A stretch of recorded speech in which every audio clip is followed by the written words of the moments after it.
Magandang araw mga kagabay. Ngayon po ay February 23, 2026, araw po ng Lunes. Ako po si Father Marvin at ang ating ebanghelyo ay hango sa ebanghelyo ni San Mateo, chapter 25, verse 31 to 46.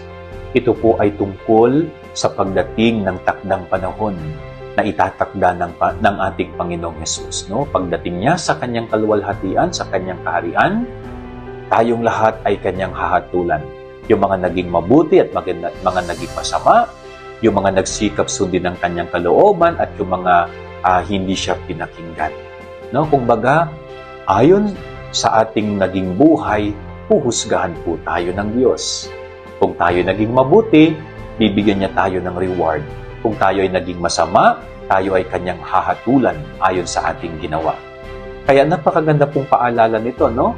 Na huwag tayong pakampante. Na huwag natin sabihin na, nako, matagal pa ako mamamatay.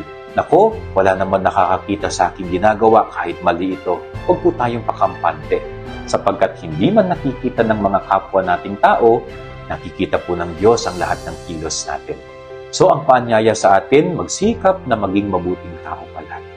Yan ang ating gabay-aling maghapon. God bless po sa inyo lahat. Pagpalain kayo ng Panginoon.